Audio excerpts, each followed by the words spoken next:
ये सेम इसका फिगर है, चाहे फिगर ऐसे बना के सवाल दिए हैं ना, ये वाला जो भेजे थे, तो फिर भी पूछ रहे हो क्या? किए हो तो काहे पूछे?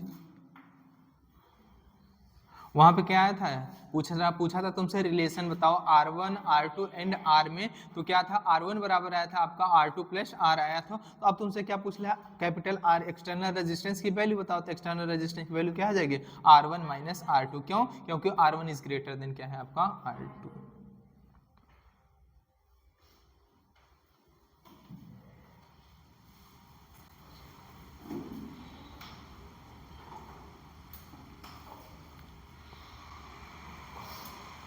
चलो शुरू करते हैं। कुछ डिवाइसेस होती हैं, करंट मेजरिंग डिवाइसेस हो गई और वोल्टेज मेजरिंग डिवाइसेस हो गई, उनके बारे में। तो पहले लिख लेना वोल्ट मीटर, लिख लेना क्या लिख लेना, वोल्ट मीटर। क्या लिख लेना, वोल्ट मीटर।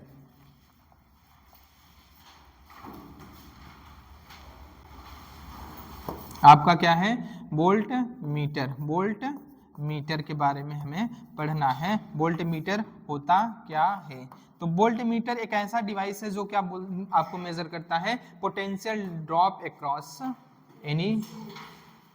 एनी अप्लायंस, कोई भी होगा, किसी भी अप्लायंस के क्रॉस हमें क्या निकालना है, पोटेंशियल ड्रॉप निकालना है। तो किसका इस्तेमाल करते हैं, वोल्ट मीटर का इस्तेमाल करते हैं। तो लिख लेना, it is a device,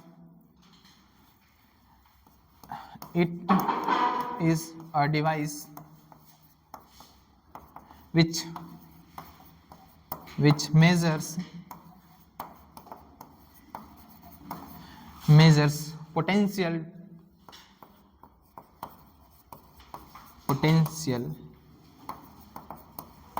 difference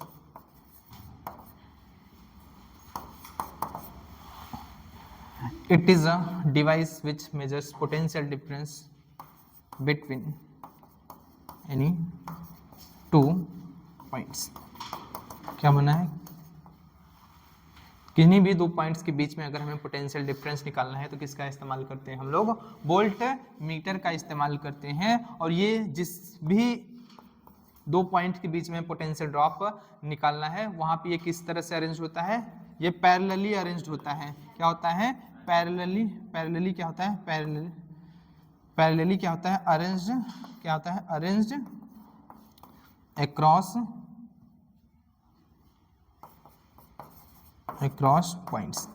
points के अक्रॉस किस तरह से अरेंज होता है, पैरेलली अरेंज्ड होता है। जैसे मान लो, जैसे हमने माना ये हमारी क्या है, सर्किट है, ये क्या है हमारा सर्किट है, ये क्या है हमारा सर्किट है, और ये हमारी बैटरी हुई और ये रेजिस्टेंस क्या है, R1 है, और ये रेजिस्टेंस क्या है, R2 है। ये क्या है हमारा इंटरनल रेजिस्टेंस R स्मॉल, और ये EMF क्या है बैटरी की E है। तो इस तरह से क्या हो रही है, करंट फ्लो हो रही है। हमसे पूछ रहा है कि ये पॉइंट आपका A हुआ और ये पॉइंट क्या हुआ आपका B, ये पॉइंट A है और ये क्या है पॉइंट B है। जब हमसे पूछेगा कि पोटेंशियल बताओ A और B के क्रॉस कितना होगा, तो कुछ नहीं हम करेंगे, वोल्ट मीटर को लेंगे और इस तरह से इसके पैरेलल में इसको क्या करेंगे, अरेंज कर देंगे। क्या करेंगे, इस तरह से पैरेलल में इसको अरेंज कर देंगे, और ये क्या हमें रीडिंग बता देगा ए और बी के अक्रॉस पोटेंशियल कितना है। समझ में आया कि नहीं, पोटेंशियल ड्रॉप कितना है ये बता देगा। इस तरह से हम इसको क्या करते हैं, किसी भी पर्पस में जिसके अक्रॉस क्या हमें पोटेंशियल निकालना है, उसके अक्रॉस क्या करते हैं, हम इसको पैरेलल में अरेंज कर देते हैं। देखो एक कमी क्या होती है वोल्ट मीटर की, वोल्ट मीटर जो होता है वो कभी भी क्या होता है, वो आपको एक्चुअल रीडिंग नहीं देता। क्या एक्चुअल रीडिंग नहीं देता, ये हमेशा जो एक्चुअल रीडिंग होती है उससे कम ही रीडिंग देता है। क्या होता है, कम ही रीडिंग देता है। समझ में आया कि नहीं। तो ये क्या होता है, ऑलवेज मेजर, ये क्या होता है, always gives reading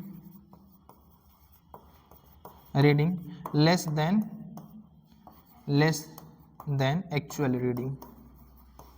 actual reading जो होती है उससे हमें क्या होता है, ये कम ही रीडिंग देता है। क्या होता है, कम ही रीडिंग देता है। लेकिन अगर आइडियल वोल्टमीटर है तो हमें लगभग एक्चुअल रीडिंग मिल जाती है। अगर आपका आइडियल वोल्टमीटर है, क्या है आपका ideal, third point, for ideal voltmeter, for ideal, किसके लिए, फॉर आइडियल वोल्टमीटर, अगर कोई चीज क्या है आइडियल वोल्टमीटर है तो उसके लिए होना एक कंडीशन होना चाहिए कि जो आपका वोल्टमीटर है उसका रेजिस्टेंस क्या हो, इनफाइनाइट, इनफाइनाइट हो रहे पागलों, इनफाइनाइट हो, समझा। हाँ, जब इसका रेजिस्टेंस जीरो हो जाएगा, इसमें करंट ही नहीं फ्लो होगा, करंट ही नहीं होगा तो पोटेंशियल ड्रॉप कहाँ से बता पाएगा, समझ में कि नहीं, हाँ, समझे। तो इसका मतलब हुआ for ideal voltmeter, for ideal voltmeter हमें क्या होना चाहिए, resistance should be, its resistance should be, for ideal voltmeter its resistance should be, क्या होना चाहिए, इसका रेजिस्टेंस होना चाहिए शुड बी इनफाइनाइट, क्या होना चाहिए, इनफाइनाइट होना चाहिए। अगर आइडियल वोल्टमीटर की बात कर रहा है तो इसका रेजिस्टेंस शुड भी क्या होना चाहिए, इनफाइनाइट, क्या होना चाहिए, इनफाइनाइट। अगर आपका कोई क्या है आइडियल वोल्टमीटर है तो उसका रेजिस्टेंस क्या होता है आपका, इनफाइनाइट होता है, समझे। तो वोल्टमीटर का काम बता दिया, किस तरह से ये अरेंज, अगर पोटेंशियल निकालना है तो किस तरह से, किस मैनर में ये अरेंज होता है ये भी बता दिया, ठीक है। अब क्या हमें पढ़ना है, किसके बारे में पढ़ना है, अमीटर के बारे में पढ़ना है, किसके बारे में पढ़ना है, हमें अमीटर के बारे में पढ़ना है, किसके बारे में, अमीटर। तो अगली हेडिंग जो है वो क्या है आपकी, अमीटर के बारे में है। सेकंड जो हेडिंग है वो क्या है आपका, अमीटर है, क्या है, अमीटर। ए से रिप्रेजेंट करते हैं उसको, किससे रिप्रेजेंट, बी से, ठीक है, बी से। तो अमीटर का काम क्या होता है, ये करंट मेजरिंग डिवाइस है, it is a current measuring device, it is current measuring device, it is current measuring, क्या है, करंट मेजरिंग डिवाइस है, क्या है, करंट मेजरिंग डिवाइस है। यह एक तरह का आपका करंट को मेजर करने वाला क्या है, डिवाइस होता है, it is a current measuring device, current को मेजर करने वाला डिवाइस होता है। और जिस भी ब्रांच का हम करंट मेजर करना चाहते हैं उस ब्रांच में हम इसको सीरीज में अरेंज करते हैं। ये क्या होता है, इट अरेंज, ये क्या होता है, अरेंज होता है, अरेंज इन सीरीज। ये किस मैनर में अरेंज होता है, सीरीज मैनर में अरेंज होता है, जहां पे भी हम क्या करना चाहते हैं, करंट निकालना चाहते हैं। जैसे देखो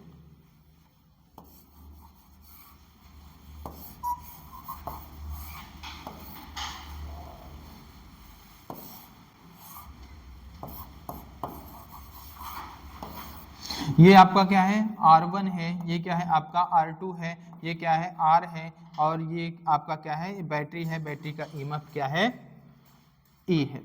जैसे हम चाहते हैं कि ये बैटरी कितना करंट सप्लाई कर रही है, कितना करंट सप्लाई कर रही है, तो हम इस एमीटर को कहाँ पे लगाएंगे, यहाँ पे कहीं पे लगाएंगे, बोलो, यहाँ पे कहीं पे इस बैटरी के, बैटरी जिस ब्रांच में है उस ब्रांच में हम इसको कहीं पे सीरीज में, उसके सीरीज में क्या करेंगे, अरेंज करेंगे। यहाँ लगाओ चाहे यहाँ लगाओ चाहे यहाँ लगाओ, सेम बात हुआ। ये क्या हो रही है, हाँ, बैटरी बताइए कितना करंट फ्लो करवा रही है वो। अगर हम चाहते हैं कि R2 वाले ब्रांच में, किस वाले ब्रांच में, R2 वाले ब्रांच में कितनी करंट फ्लो हो रही है, तो हम एमीटर को यहाँ पे लगा देंगे, बोलो, यहाँ पे लगा देंगे। और अगर हम चाहते हैं इस ब्रांच में तो इसके सीरीज में हम लगा देंगे, कहाँ पे लगा देंगे, इसके। जिस भी ब्रांच का आपका करंट निकालना है उस ब्रांच में इसको सीरीज में आप क्या करेंगे, लगा देंगे, अमीटर को क्या करेंगे, लगा देंगे।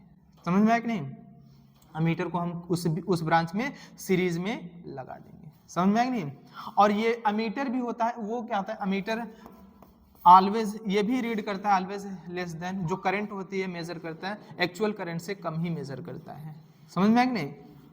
ये क्या करता है, ऑलवेज, ये हमेशा मेजर करेगा आपको, ये रीडिंग आपको लेस रीडिंग देता है, always measures less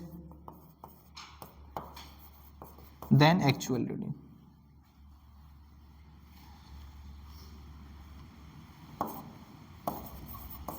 actual reading. क्यों मेजर करता है, क्यों कम करता है, क्योंकि ऐसा कोई भी अमीटर नहीं होगा जिसका रेजिस्टेंस 0 हो। अगर रेजिस्टेंस 0 नहीं है तो नेट रेजिस्टेंस आपका बदल जाएगा। जब नेट रेजिस्टेंस बदल जाएगा तो आपका करंट, नेट करंट भी क्या होगा, आपका बदल जाएगा। तो ये जितना करंट मेजर करना चाहिए उतना करंट मेजर नहीं करेगी। समझ में आया? तो एक्चुअल रीडिंग से ये कम ही रीडिंग दे पाती है। कौन? अगर नॉर्मल अमीटर है तो। अब हम सपोज करते हैं कि अमीटर हमारा क्या है, आइडियल अमीटर है। क्या है हमारा? आइडियल अमीटर है। तीसरा चौथा पॉइंट ये है कि अगर आपका अमीटर आइडियल है, इफ अमीटर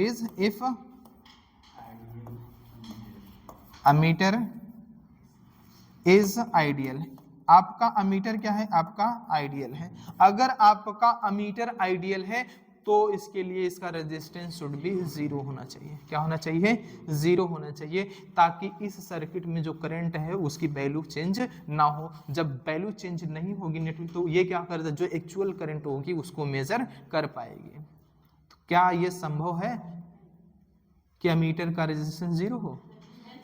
नहीं, तो संभव नहीं। हम सपोज करते हैं, क्या करते हैं, सब जितना कम से कम हो सकता है उतना कम से कम रखने की कोशिश करते हैं अमीटर का रेजिस्टेंस, ताकि हमें उस ब्रांच में जो करंट फ्लो हो रहा है वो एक्चुअल करंट पता हो पाए कि हाँ इतना फ्लो हो रहा है। ठीक है, तो इफ अमीटर इज आइडियल तो देन इट्स रेजिस्टेंस, इसका क्या होगा, इट्स रेजिस्टेंस शुड बी 0। क्या होना चाहिए?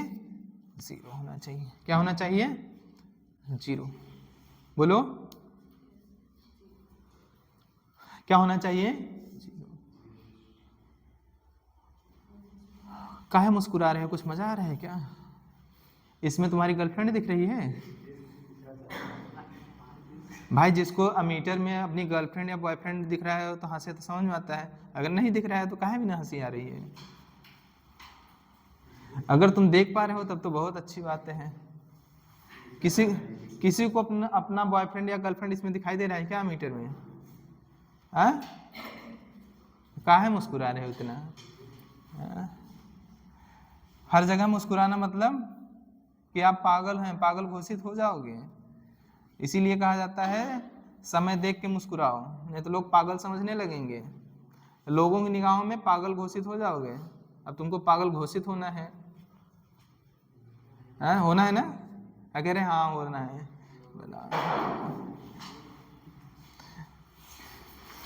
तुम लोग आगे का रिजल्ट देख लो, लैला मजनू हीर रांझा पागल बन के मोहब्बत में घूमे टहरे हैं, तुम लोग फिर भी चाहते हो तुम लोगों के साथ वही चीजें हों।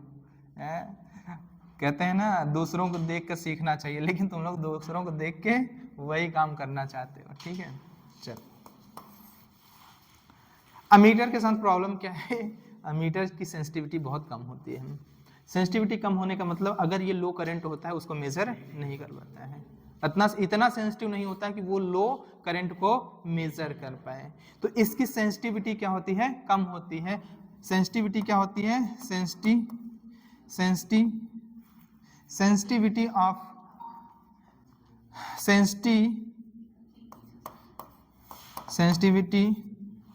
Sensitivity of ammeter is low. अगर इसका सेंसिटिविटी क्या है? लो है, तो ये क्या करेगा? देन ये क्या करे? सो इट नॉट मेजर, ये measure, it not measures low current. तो ये लो करंट को मेजर नहीं कर पाता है। क्यों? क्योंकि इसकी क्या होती है? सेंसिटिविटी कम होती है। जैसे तुम लोग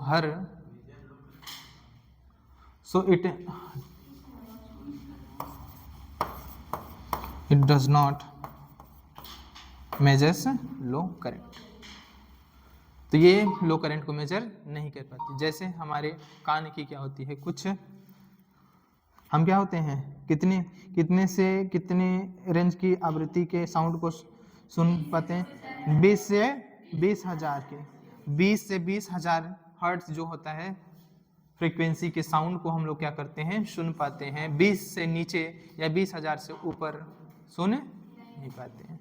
तो हमारी सेंसिटिविटी क्या है, लो लो लो, जो लो क्या है हर्ट्ज की साउंड है उनके प्रति क्या है, कम है, और मोर देन 20,000, ठीक है। तो इसके लिए एक और करंट मेजरिंग डिवाइस बनाई गई, मतलब स्पेशली किसके लिए बनाया गया, लो करंट को मेजर करने के लिए एक डिवाइस बनाई गई जिसका नाम है गैल्वेनोमीटर। कौन सा है, गैल्वेनोमीटर, गैल्वेनोमीटर।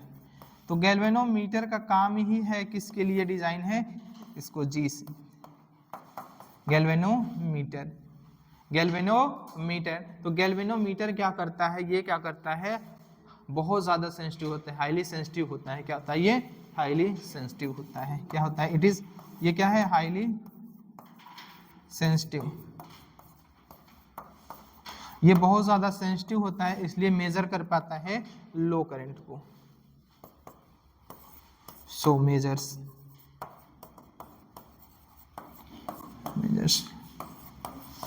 लो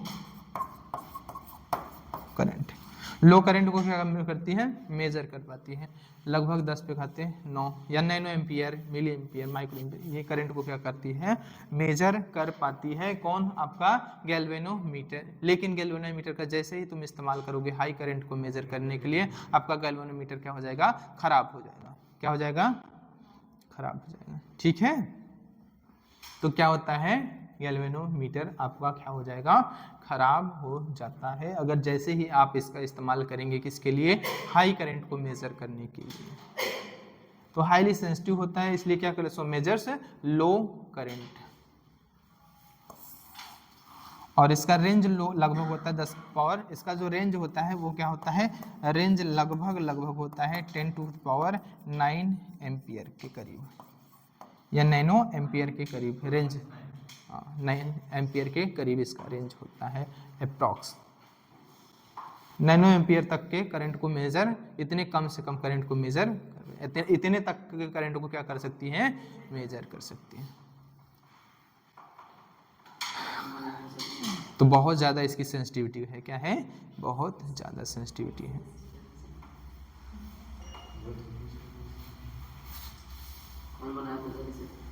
हम बनाए थे।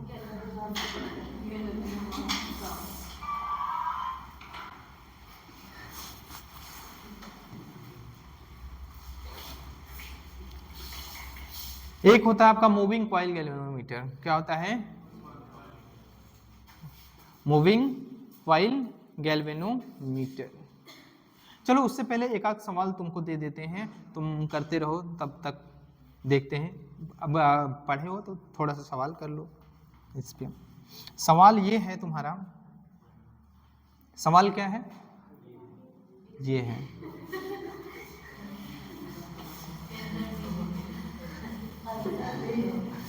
सवाल ये है तो आंसर क्या है, वो है।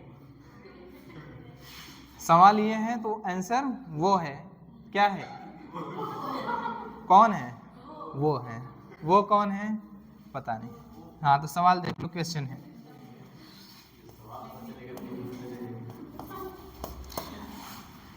सवाल तो ऐसा है कि ना पूछो कैसा है, आंसर भी वैसा है, ना पूछो कैसा है।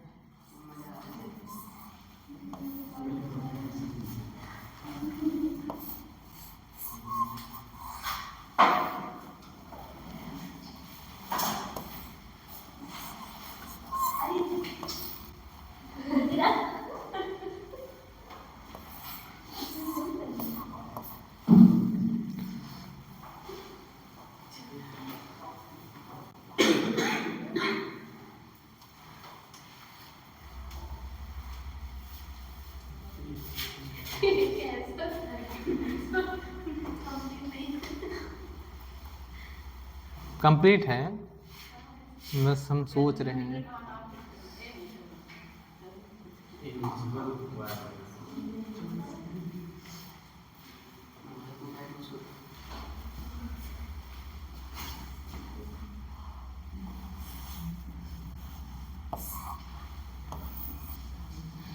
100 वोल्ट की क्या है, 100 वोल्ट ज्यादा हो गया क्या?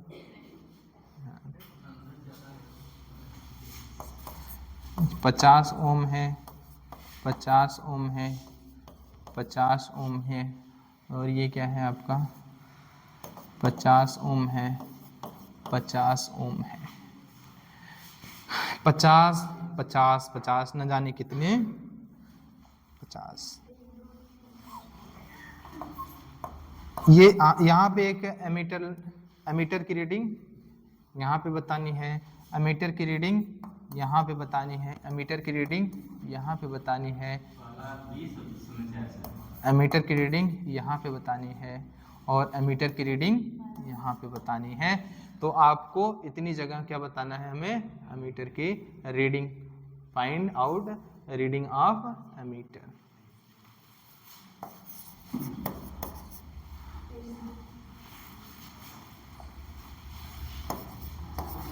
Find out reading of ammeter. तो एमीटर की आपको रीडिंग फाइंड आउट करना है। चलो इसको A1 मान लेना, A2 A3 A4 A5। तो ये क्या है, A1 है, A2 है, A3 है, A4 है, A5। तो प्रत्येक एमीटर की हमें क्या बताना है, रीडिंग फाइंड आउट करना है कि प्रत्येक एमीटर की रीडिंग क्या होगी। चलो 2 मिनट का टाइम है आपके पास, आप बताइए कितना होगा। 10 8 6 अपना टेंशन लिए।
किसी का आया, कितना आया?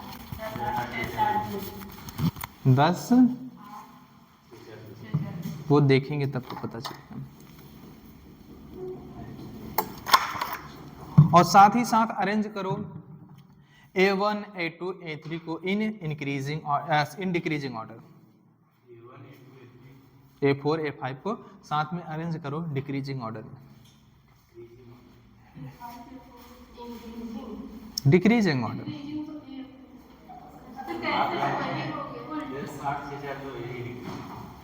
तो चलो देख लेते हैं, किसी का और नहीं आया? हे लाला आया? आ ना आया? लाला का ना है ना ललाइन का आया? कितने लाल हैं, कितने?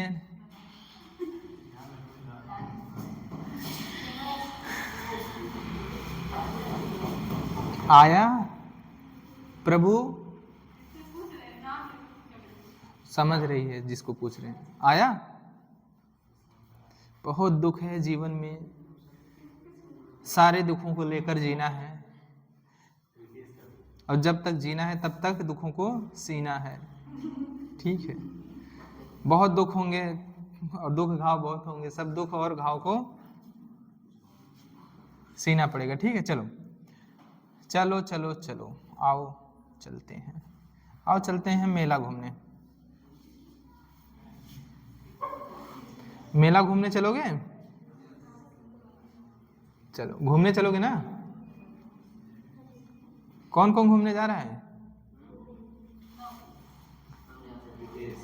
अच्छा चलो, तो पहले निकाल लो तुम आर नेट। आर नेट कितना, देखो ये क्या है, आपस में पैरेलल में है। जब पैरेलल में होते हैं कितने रेजिस्टेंस, अगर आर इक्वल रेजिस्टेंस पैरेलल में है और इस तरह से एन है तो आर बाई एन हो जाता है। तो यहाँ पे कितने हैं, 5 हैं, तो कितना हो जाएगा आर बाई 5। तो आर कितना है 50, 50/5 तो कितना हो जाएगा आपका 50/5 तो कितना हो जाएगा आपका 10। तो आर नेट क्या आएगा यहाँ पे, सोल्यूशन देखो, सोल्यूशन की अगर हम बात करें तो आर नेट बराबर होगा आर बाई एन। क्या है, आर बाई एन, और एन बराबर कितना है आपका 5, एन बराबर 5 है और आर बराबर कितना है 50।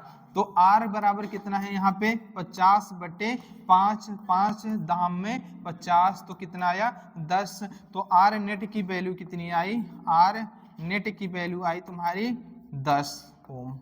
कितनी आई 10 ओम। तो यहाँ से करंट आई बराबर निकालोगे तो करंट आई बराबर होता है ईएमएफ ऑफ बैटरी अपन आर नेट। तो ईएमएफ कितनी है बैटरी की 100 वोल्ट है और करंट कितना आर नेट कितना है 10। तो 10 दहम में 100, 10 दहम में 100, तो आई बराबर कितना हो जाएगा 10 एम्पियर हो जाएगा। क्या हो जाएगा 10 एम्पियर, क्योंकि 10 एकन्नम 10 और 10 दहम में 100, तो कितना हो जाएगा 10 एम्पियर। तो यहाँ से 10 एम्पियर निकलेगी। A1 क्या रीडिंग करेगी 10, ये क्या करेगी 10, बोलो 10। और सभी क्या है इक्वल रेजिस्टेंस है, तो सब में करंट क्या होगा इक्वल फ्लो करेगा। मतलब 5 है तो सब में, इसमें भी 2, इसमें भी 2, इसमें भी 2, इसमें भी 2, इसमें भी 2। अगर 10 में से 2 यहाँ पे निकला तो यहाँ पे क्या होगा 8। अब फिर 8 में से 2 निकला तो कितना 6, फिर 6 में से 2 निकला तो, फिर 4 में से 2 निकला तो 2, बोलो। तो ये कितना मेजर समझ में आ रहा है कि नहीं। यहाँ देखो करंट कितना आएगा, यहाँ पे करंट जो मेजर करेगा ऐसे देखो, ये होगा 10 एम्पियर। क्या होगा 10 एम्पियर। लेकिन प्रत्येक ब्रांच में जो करंट फ्लो करेगी आई वो कितनी होगी 2 एम्पियर। 2 एम्पियर इसमें, 2 एम्पियर इसमें, 2 एम्पियर, सब में कितनी होगी 2 एम्पियर। अब बताओ सब में 2 एम्पियर क्यों होगा, क्योंकि सबका रेजिस्टेंस इक्वल है। जब इक्वल रेजिस्टेंस है तो करंट सब ब्रांच में क्या होगी इक्वल होगी। तो 2 यहाँ पे भी, 2 यहाँ पे भी, 2 यहाँ पे भी, 2 यहाँ पे भी, 2 यहाँ पे भी। यहाँ आया 10, यहाँ आया 10। अब उसको मिले कितने ब्रांच, 2 ब्रांच, एक इधर मिला एक इधर मिला। अब 2 कम हो गया, 2 क्या हुआ कम हो गया। तो 10 में से 2 कम कर दोगे तो यहाँ पे बचेगा 8। अब ये 8 मस्त जा रही थी लेकिन फिर इसको लफड़ा पड़ गया, 2 ब्रांच मिल गए। जब 2 मिला तो 2 इसमें जाएगा और बचा कितना 6।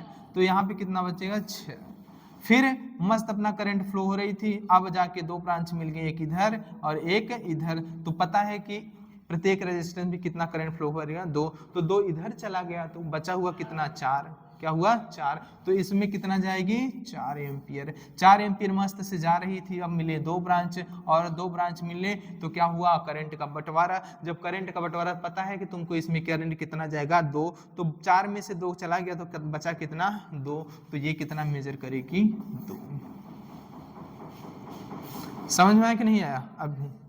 तो A1 आपका 10, A2 आपका 8, A3 आपका 6 और A4 आपका 4 और A5 आपका 2। किसी को प्रॉब्लम, बोलो किसी को प्रॉब्लम है।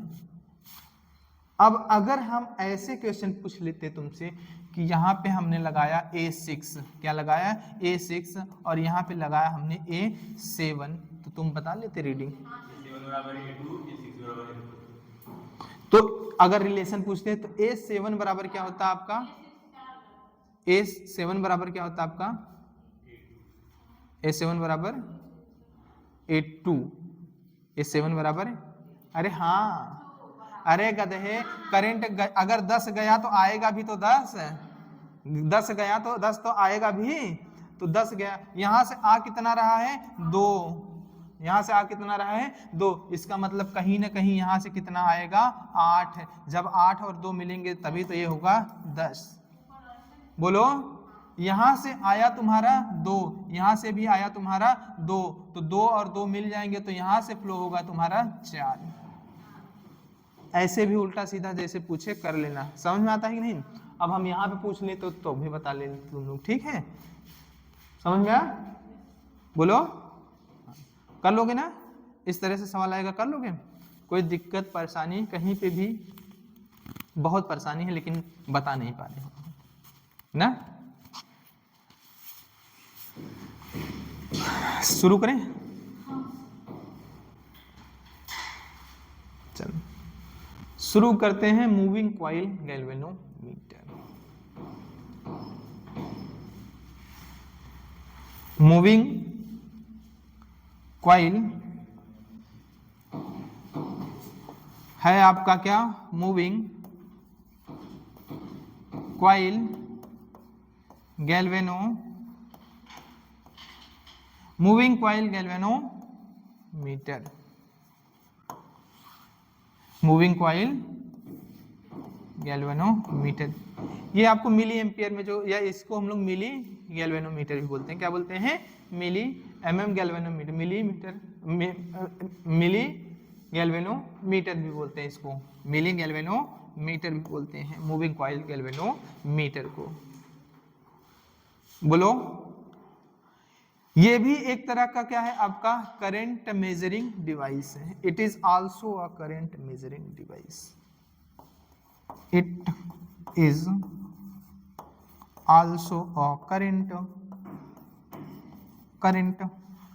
measuring device, it is also a current measuring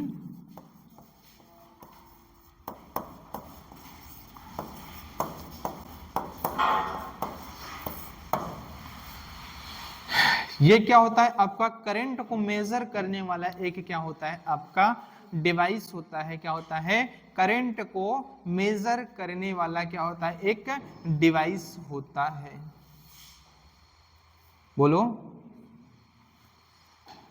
ये बेस्ड ऑन है मैग्नेटिक इफेक्ट ऑफ करंट। ये किस पे बेस्ड ऑन है, बेस्ड ऑन मैग्नेटिक इफेक्ट, जो इसका प्रिंसिपल है, इसका प्रिंसिपल किस पे, based on magnetic effect of current. इसका प्रिंसिपल जो है वो based on magnetic effect of. अब बोर्ड में हो नहीं कि चलो प्रिंसिपल लिखा है सब कुछ लिखा जाए, तो हमसे वो उतना लेना देना तो है नहीं, ठीक है, जो काम की चीजें हैं, ठीक है। ऑब्जेक्टिव पेपर है, सब्जेक्टिव तो है नहीं कि मतलब हाँ डायग्राम अच्छा होना चाहिए, प्रिंसिपल लिखें, फिर वर्किंग लिखें, फिर क्या क्या होता है, पॉइंटर क्या होता है, फिर स्केल क्या होता है, ठीक है, ये सब तो ठीक है, इतना कुछ नहीं लिखना। तो based on magnetic effect of current, based on magnetic effect of current. तुमको पता है कि अगर कोई भी करंट कैरिंग कॉइल है और वो क्या है मैग्नेटिक फील्ड में रखी हुए है, तो उस पर क्या लगता है, फोर्स लगता है। तो जब उस पर फोर्स लगेगा तो फोर्स क्या जनरेट करेगा, टॉर्क। फोर्स लगेगा तो क्या जनरेट करेगा, टॉर्क। बोलो, टॉर्क पढ़े हो ना कि नहीं पढ़े हो,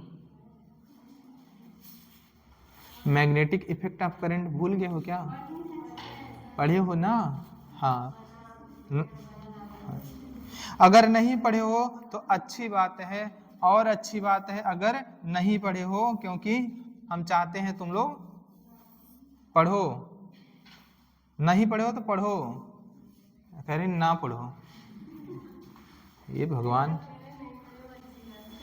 हम कभी भी ऐसा नहीं चाहते। हम चाहते हैं अगर नहीं पढ़े हो तो फिर से पढ़ो और अच्छे से पढ़ो। ये क्या होता है आपका मैग्नेट होता है, क्या होता है आपका मैग्नेट। ये नॉर्थ पोल है इसका, ये क्या है आपका साउथ पोल है। क्या है, नॉर्थ पोल है ये, और ये क्या है आपका साउथ पोल है। इस तरह से मैग्नेट को लिया जाता है कि ये जो फील्ड प्रोड्यूस करे वो क्या हो, रेडियल फील्ड हो। क्या हो आपका, रेडियल फील्ड हो। क्या हो, इस तरह से यहाँ पे क्या होता है, रेडियल फील्ड क्या होता है, फ्लो होता है। क्या होता है, रेडियल फील्ड फ्लो होता है।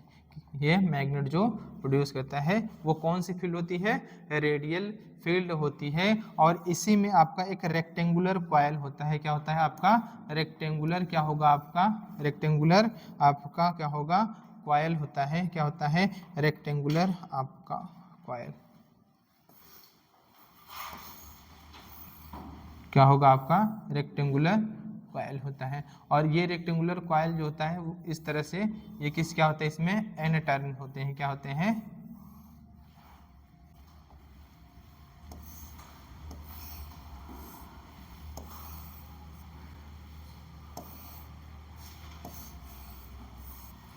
इस तरह से रेक्टेंगुलर। एक वायर वहाँ बाद में यहाँ से एक वायर निकला होता है, फिर यहाँ से भी एक वायर निकला होता है। ठीक है, ऐसे मान लो कैसे माचिस के डिब्बे, मान लो ये क्या है, ये तुम्हारा ये क्या है, इस पे ऊपर ऐसे से लपेटे हुए हैं। ठीक है, ऐसा नहीं है कि ये छोटा है, ये बड़ा है, ये छोटा है, सब समझ रहे हो ना, ऐसे कॉइल लपेटे हुए हैं। बाइंडिंग देखते हो ना जब की जाती है, हाँ उस तरह से है। समझ में आया कि नहीं, एक कॉइल ऐसे ऊपर की ओर निकला रहता है, एक कॉइल ऐसे नीचे की ओर, और यहाँ पे स्प्रिंग लगी रहती है, और क्या रहता है आपका, पॉइंटर लगा हुआ रहता है। जो पॉइंटर क्या होता है, डिफ्लेक्शन शो करता है, और स्केल लगा रहता है, कितना डिफ्लेक्शन हुआ वो मेजर करता है। ठीक है, समझ में आया कि नहीं, ऐसे स्केल लगा होता है इस तरह से।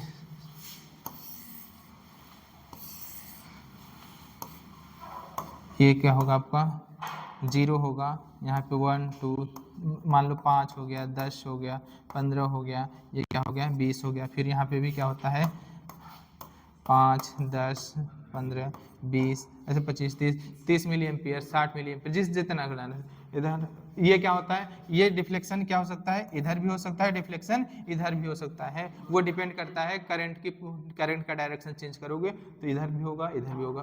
अगर मान लो लिए करंट का तो डिफ्लेक्शन इधर हुआ, अब करंट क्या पोलरिटी चेंज कर दिए तो करंट का डायरेक्शन चेंज, तो करंट का डायरेक्शन और डिफ्लेक्शन भी आपका वोल्टेज नहीं, केवल डीसी को मेजर करता है। किसको मेजर करता है, डीसी को मेजर करता है। समझ में आया कि नहीं, किस करंट को मेजर करता है, डीसी। जो भी पढ़े हो, एमीटर पढ़े हो, गैल्वेनोमीटर पढ़े हो, मूविंग कॉइल गैल्वेनोमीटर, ये किसको मेजर करता है, डीसी करंट को मेजर करता है। अगर अल्टरनेटिंग करंट पढ़ के आए हो तो अल्टरनेटिंग करंट में आपको पढ़ाया गया होगा एसी में। समझ में आया कि नहीं, इस तरह से आपका होता है।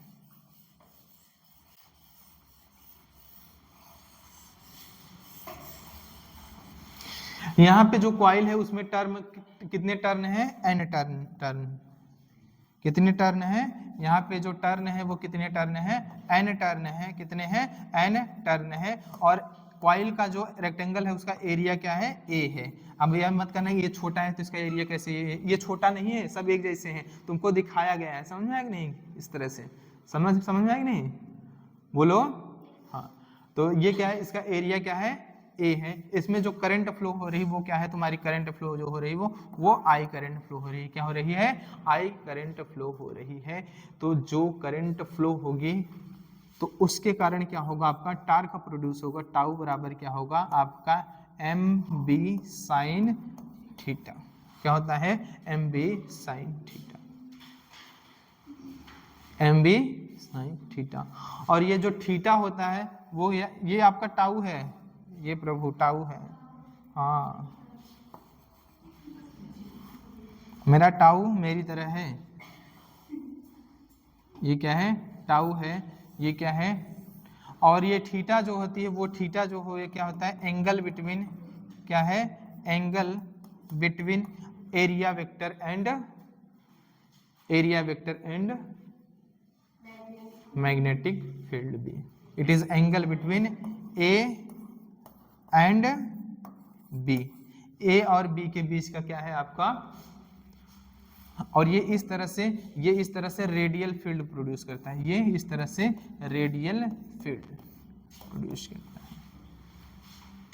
ये इस तरह से रेडियल फील्ड प्रोड्यूस करता है। कौन? आपका जो मैग्नेट है, वो मैग्नेट जो है वो आपका क्या करता है? रेडियल फील्ड प्रोड्यूस करता है। बोलो। टार्क जितना ज्यादा, डिफ्लेक्शन उतना ज्यादा। टार्क जितना ज्यादा, डिफ्लेक्शन उतना ज्यादा। तो इक्वेशन ये फर्स्ट हुआ। देखो, फॉर मैक्सिमम, अगर मैक्सिमम फॉर मैक्सिमम टार्क, अगर मैक्सिमम टार्क है तो थीटा बराबर क्या होगा? 90। तो यहाँ से आपका टार्क बराबर आ जाता है टाउ बराबर क्या आ जाता है? एम बी आ जाता है। क्या आ जाता है? M B. और एम क्या है यहाँ पे? Magnetic dipole moment. क्या है आपका? Magnetic dipole moment. अगर 1 टर्न होंगे तो आई ए होता है, n टर्न है तो एन आई ए हो जाता है। तो यहाँ पे टाउ बराबर क्या हो जाएगा? टाउ बराबर एन आई ए, और सॉरी एम बराबर क्या होगा? N I A. तो टाउ बराबर क्या होगा? N I A B. चूंकि क्या होता है आपका? चूंकि एम मैग्नेटिक डाइपोल मोमेंट बराबर होता है एन आई ए, होता है आई ए। क्या होता है? आई ए। लेकिन टर्न क्या है? एन। तो एक टर्न का आई ए, तो एन टर्न का magnetic dipole moment N I A. तो टाउ बराबर क्या हो जाएगा? एन आई ए। और सुन लो, टाउ डायरेक्टली प्रोपोर्शनल होता है, टाउ डायरेक्टली प्रोपोर्शनल होता है फाई। और ये फाई क्या है? डिफ्लेक्शन है। क्या है? फाई डिफ्लेक्शन है। क्या है? फाई डिफ्लेक्शन है। क्या होता है? फाई डिफ्लेक्शन होता है। जो मतलब इसका मतलब हुआ टार्क जितना ज्यादा, डिफ्लेक्शन उतना ज्यादा। और टार्क जितना ज्यादा करंट उतना ज्यादा टॉर्क, जितना ज्यादा करंट उतना ज्यादा टॉर्क, जितना ज्यादा टॉर्क उतना ज्यादा डिफ्लेक्शन, उतना ज्यादा रीडिंग। बोलो, समझा कि नहीं? समझा? तो यहां से जब निकालते हो ये टाउ बराबर जब निकालते हो ये आता है सी फाई। क्या आता है? सी फाई। सी, अब सुन लो, चूंकि अब क्या हो जाएगा? सी बराबर अगर देखो तो सी बराबर क्या हो जाएगा?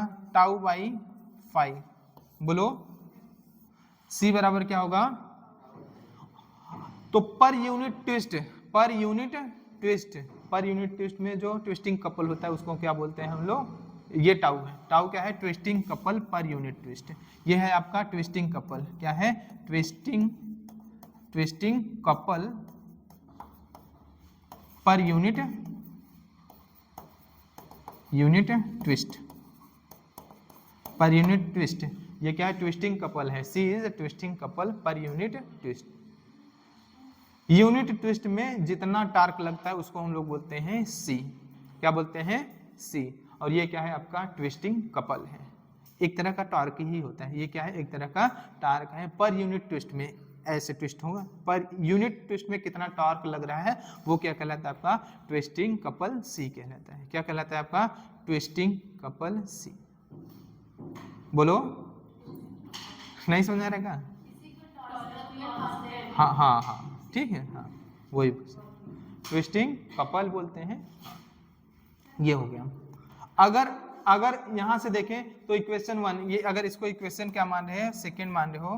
From equation first and second, equation first और सेकेंड को देखोगे तो आपस में क्या है? बराबर है। बोलो, आपस में बराबर है। तो यहाँ पे हो क्या जाएगा? आपका हो जाएगा ये कि सी फाई बराबर क्या हो जाएगा? N I A B. बोलो, एन आई ए बी। तो सी फाई बराबर यहाँ पे होगा एन ए बी इंटू क्या है? आपका आई। इस तरह से लिख लो। बोलो, अब तुमको बात करते हैं करंट सेंसिटिविटी की। किसकी बात होती है? Current sensitivity. करंट सेंसिटिविटी की बात होती है। किसकी बात होती है? करंट सेंसिटिविटी की।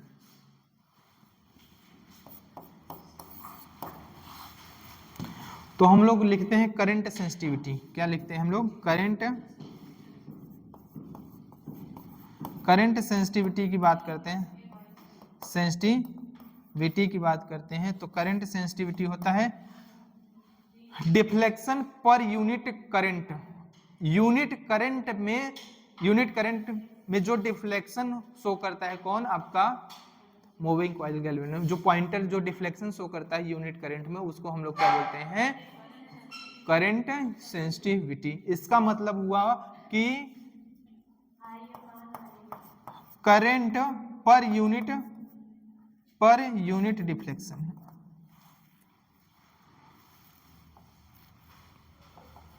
डिफ्लेक्शन पर यूनिट करंट, इसको बोलते हैं deflection per unit current. Unit current flow होने में जो पॉइंटर डिफ्लेक्शन शो करता है उसको हम लोग क्या बोलते हैं, करंट सेंसिटिविटी। अगर आई करंट में डिफ्लेक्शन 5 हो रहा है, आई करंट में डिफ्लेक्शन 5 हो रहा है, तो यूनिट करंट में डिफ्लेक्शन क्या होगा, 5/I। तो यही 5/I क्या कहलाएगा, आपका करंट सेंसिटिविटी। क्या कहलाएगा आपका करंट सेंसिटिविटी। लिख लेना, इफ क्या होगा, if I current shows 5 deflection. कितना शो कर रही है, 5 डिफ्लेक्शन। कितना शो कर रही है, 5 डिफ्लेक्शन। तो क्या होगा, इसलिए यूनिट करंट में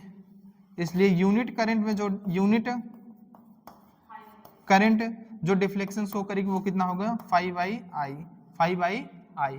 और यूनिट करंट में जो डिफ्लेक्शन होता है उसी को हम लोग क्या बोलते हैं, करंट सेंसिटिविटी। इसलिए आपका करंट सेंसिटिविटी जो हो जाएगा, करंट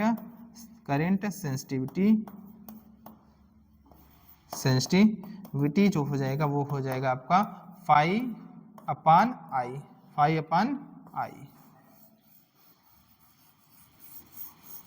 5/I। तो 5/I की वैल्यू निकालोगे तो क्या होगा, नाइब/C या बैन/C कर लो, समझ आएंगे, बैन/C। सी कोई लड़की है वो बैन है, बैन सी, समझ आएंगे, इस तरह से याद कर, ठीक है। तो आप अगर देखोगे फ्रॉम इक्वेशन 3,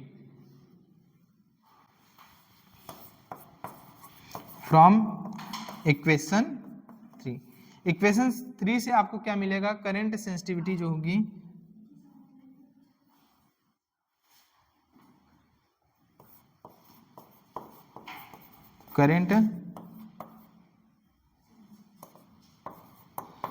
करंट सेंसिटिविटी जो आपको करंट सेंसिटिविटी होगी वो क्या होगी, बैन/C। क्या होगा आपका, BAN/C। सी एक लड़की है जो क्या है, बैन है, ठीक है। ये क्या हो जाएगा आपका करंट सेंसिटिविटी। क्या हो जाएगा, करंट सेंसिटिविटी।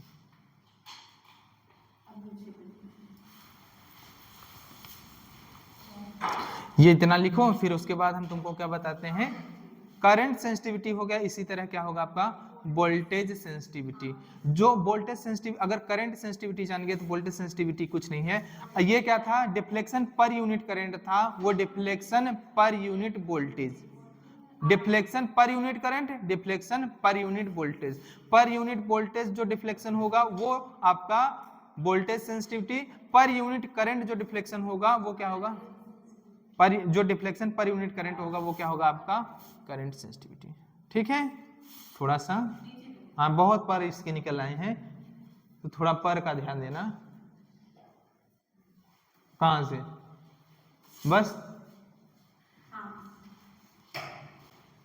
इस तरह से इसमें स्प्रिंग लगा होता है और इसमें क्या होता है, पॉइंटर होता है।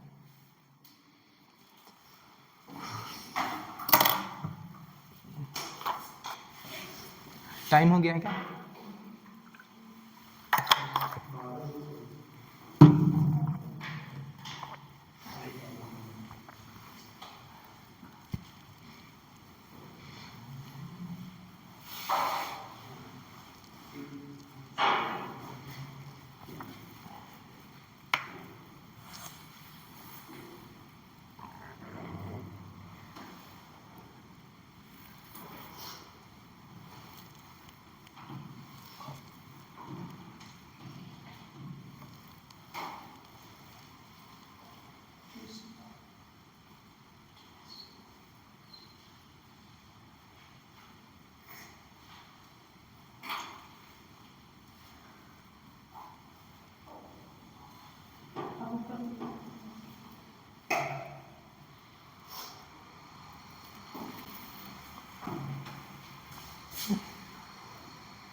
बस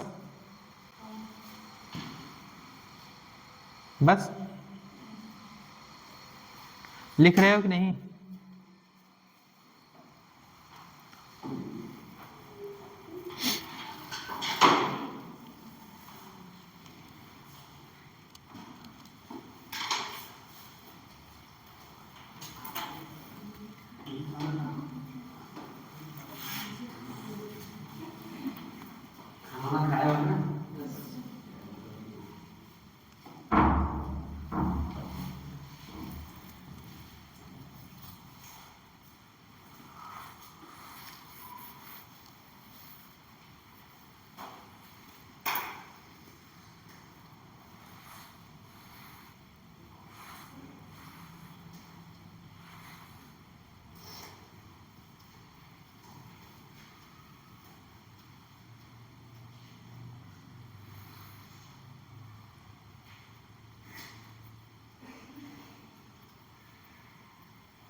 इतना ही है।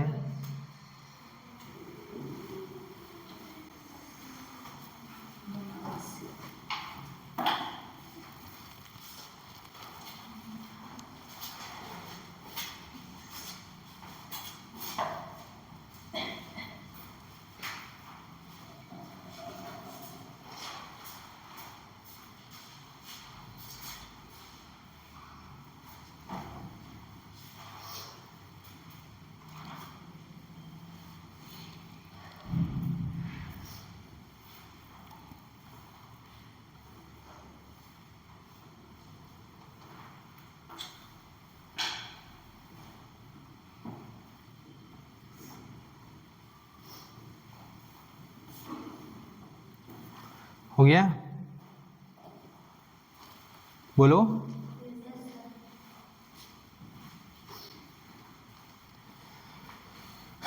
चलो अब किसकी बात कर लेते हैं हम लोग? वोल्टेज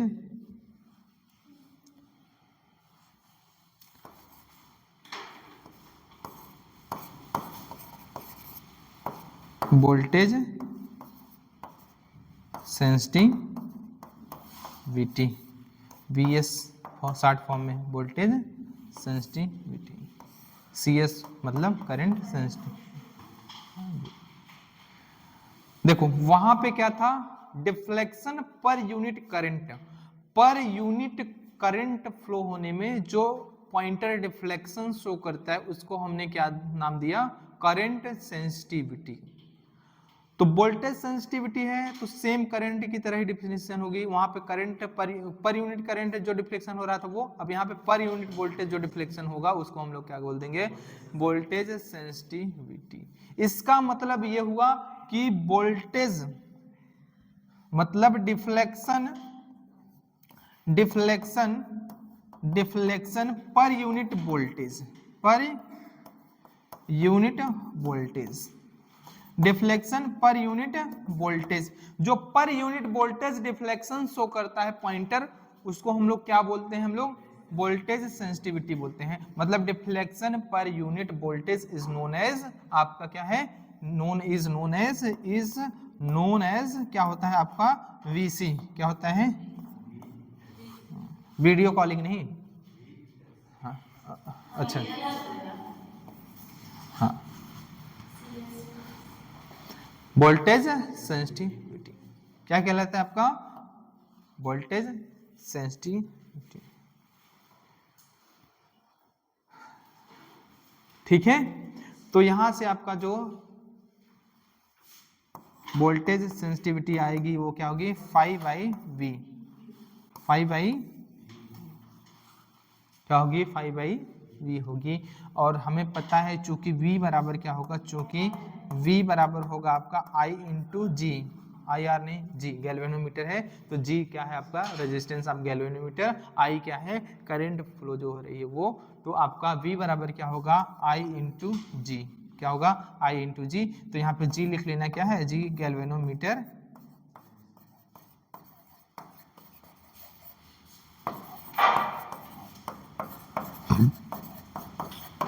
गैल्वेनोमीटर क्या है आपका, रेजिस्टेंस। गैल्वेनोमीटर का जो रेजिस्टेंस है वो, और गैल्वेनोमीटर जो करंट फ्लो रही है वो, तो आपका क्या हो जाएगा, ये आपका V क्या होगा, वोल्टेज। तो V को आप रिप्लेस करोगे, V को आप रिप्लेस करोगे तो वोल्टेज सेंसिटिविटी आपका हो जाएगा, एक हो जाएगा phi upon I into G, I into G. और तुमको पता है चूंकि phi बाई I क्या होता है आपका करंट सेंसिटिविटी, तो इसलिए आपका एक और फार्मूला हो जाएगा वोल्टेज सेंसिटिविटी का, करंट सेंसिटिविटी अपान जी।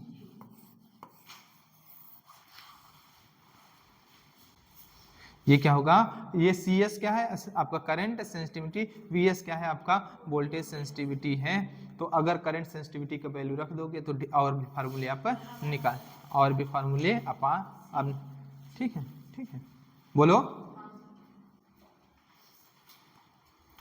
कभी कभी आपसे पूछता है गैल्वेनोमीटर कांस्टेंट क्या होता है, गैल्वेनोमीटर कांस्टेंट क्या होता है, या फिगर ऑफ मेरिट क्या होती है, क्या होती है, फिगर ऑफ मेरिट। एक नाम होता है गैल्वेनोमीटर कांस्टेंट या फिगर ऑफ मेरिट क्या होती है, इस बारे में आपको पूछता है। तो उसके लिए चलो लिखा देते हैं, कहाँ से आएगा,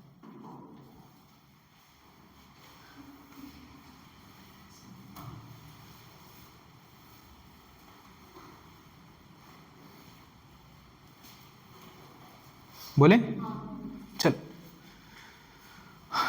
इतना हो गया, चल हो गया तो देखो,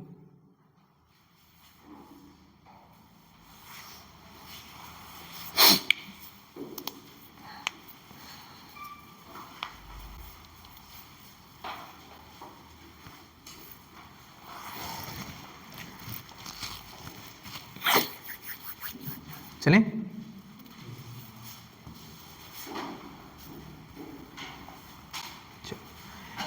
तो चलो देखो, चूंकि आपको पता है, चूंकि पता है कि नहीं है, क्या चीज है, जब लिखेंगे तब तो चूंकि पता है टाउ बराबर क्या होता है, C फाई, टाउ बराबर C फाई। और तुमको पता है टाउ बराबर NIAB, तुमको क्या पता है, टाउ बराबर NIAB बराबर क्या हो जाएगा, C फाई। बोलो क्यों, क्योंकि क्या होता है,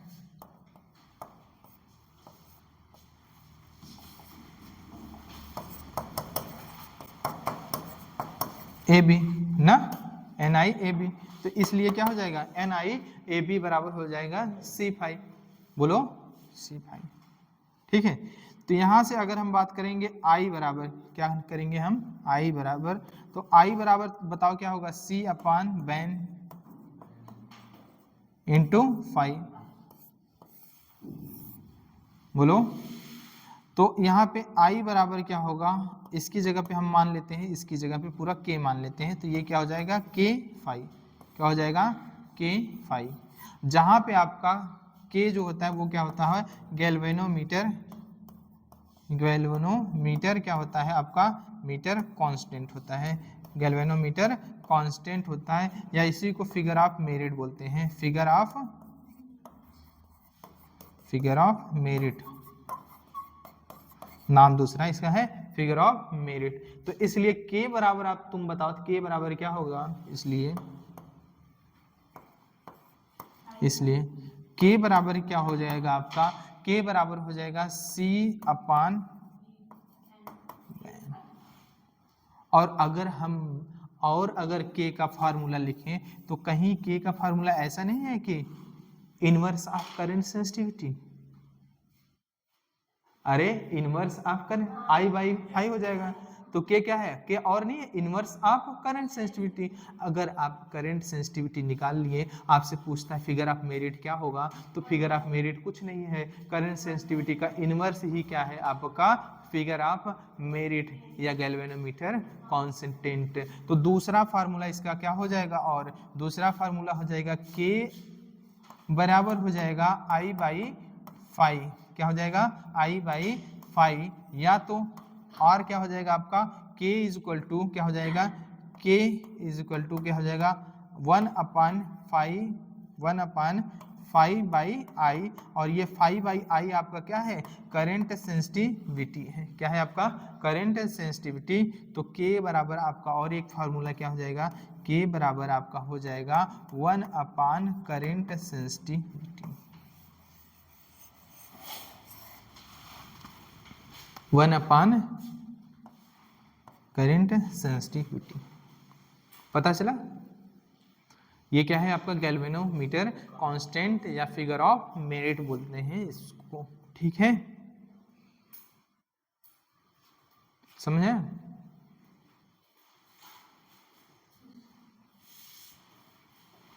हो गया, चलो।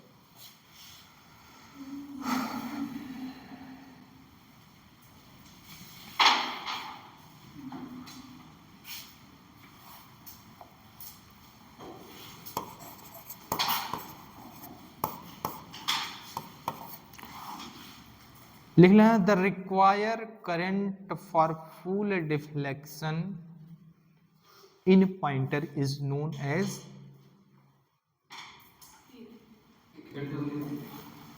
लिखना, the required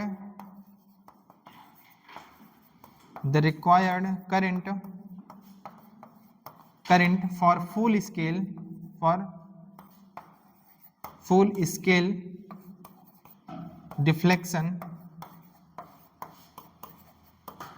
deflection is known as current range of galvanometer, is known as current range of galvanometer। और ये करंट रेंज गैल्वेनोमीटर क्या कहलाता है आपका, IG। क्या कहलाता है, IG। क्या कहलाता है, IG। क्या कहलाता है, मतलब फुल स्केल डिफ्लेक्शन हो जाए गैल्वेनोमीटर, मतलब जो पॉइंटर है पूरी तरह से क्या हो जाए, डिफ्लेक्ट, जो मैक्सिमम डिफ्लेक्शन दे दे, जो रिक्वायर्ड करंट होती है वो क्या कहलाती है आपका करंट रेंज कहलाती है IG, किसका, उस गैल्वेनोमीटर का। अब इससे ज्यादा डिफ्लेक्शन हो, मैक्सिमम डिफ्लेक्शन होगा, समझे, तो वो क्या कहलाता है IG। इसलिए जो रेंज होगा, इसलिए अगर हम बात करें, इसलिए आपका जो रेंज होगा, अगर जो आपका रेंज होगा गैल्वेनोमीटर का, वो गैल्वेनोमीटर का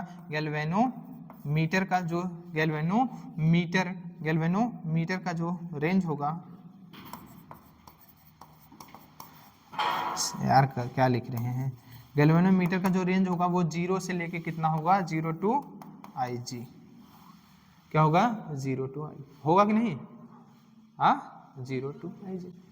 मिनिमम क्या 0 रीडिंग, मैक्सिमम कितना दे रहा है 0, तो रेंज कितना होगा 0 to IG।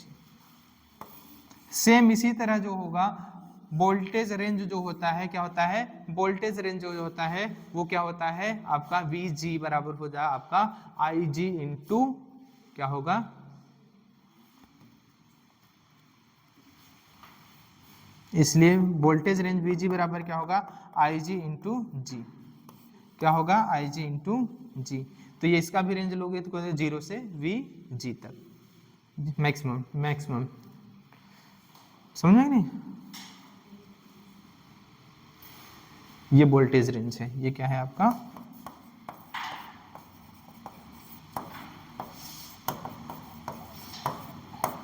ये वोल्टेज रेंज होगा 0 से लेके 0 से VG तक, कितना होगा 0 से VG, और VG मैक्सिमम कितना होगा IG इंटू जी, IG इंटू जी। ये आपका क्या खत्म हुआ, moving coil galvanometer. Moving coil galvanometer आपका यहाँ पे खत्म हुआ। इसमें 2-3 फार्मूले आपको ध्यान देना है। 3 फार्मूले क्या हैं, आपको अगर पूछता है करंट सेंसिटिविटी क्या होता है, तो करंट सेंसिटिविटी पहली बात तो अगर पूछता है किसके प्रिंसिपल पे बेस है, तो प्रिंसिपल क्या है, मैग्नेटिक इफेक्ट ऑफ करंट पे, magnetic effect of current, based on magnetic effect of current.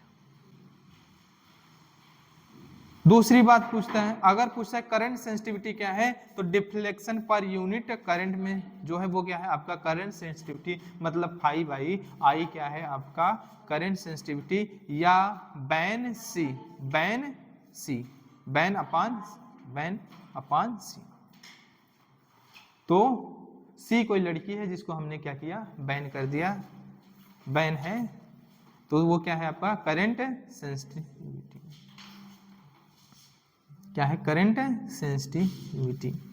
तो यहां से आपका फॉर्मूला आ जाएगा किसका, करंट सेंसिटिविटी का। ठीक है, वोल्टेज सेंसिटिविटी पूछे तो वोल्टेज सेंसिटिविटी कुछ नहीं है, डिफ्लेक्शन पर यूनिट वोल्टेज जो आता है वो क्या कहलाता है आपका वोल्टेज सेंसिटिविटी। तो वोल्टेज सेंसिटिविटी जो हो जाएगा 5/V, और या करंट सेंसिटिविटी अपान जी, जहां पे जी क्या है आपका गैल्वेनोमीटर का क्या है रेजिस्टेंस है। फिर आपसे पूछता है फिगर ऑफ मेरिट पूछता है या गैल्वेनोमीटर कांस्टेंट पूछता है। तो गैल्वेनोमीटर कांस्टेंट या फिगर ऑफ मेरिट कुछ नहीं है, करंट सेंसिटिविटी का इनवर्स ले लो, क्या होगा आपका फिगर ऑफ मेरिट, या क्या कहलाता है आपका गैल्वेनोमीटर कांस्टेंट के कहलाता है। तो इसका अगर वैल्यू में लिखना पड़े तो C by BAN, C by BAN, BAN में बी मतलब magnetic field, A area of coil rectangular, और आपका क्या है एन क्या है नंबर ऑफ टर्न। हाँ तो ये भी पता होना चाहिए, नहीं बैन लिख दिए, बी क्या है, ए क्या है, एन क्या है, सिर्फ बैन। ठीक है बस, तो ये भी आपको पता होना चाहिए। रेंज पूछे तो रेंज क्या होता है, मैक्सिमम डिफ्लेक्शन शो करने के लिए जो रिक्वायर्ड करंट होती है वो क्या कहलाता है आपका करंट रेंज कहलाता है, और इसके रिस्पेक्ट में जो वोल्टेज रिक्वायर्ड होता है मैक्सिमम डिफ्लेक्शन के लिए वो क्या कहलाता है आपका वोल्टेज रेंज कहलाता है। ठीक है, बोलो समझ में आया ना। चलो फिर इस पे सवाल करवाएंगे अभी, फिर भी बच गया, आज खाली नहीं है तो एक्स्ट्रा क्लास लेते तो खत्म हो जाता है। ठीक है, कल फिर कल खत्म हो जाएगा आपका, कल आपका खत्म हो जाएगा। ठीक है, इस पे सवाल है, इस पे सवाल आएगा। अभी आपको पढ़ाएंगे गैल्वेनोमीटर को एमीटर में चेंज करना और गैल्वेनोमीटर को वोल्टमीटर में। ठीक है।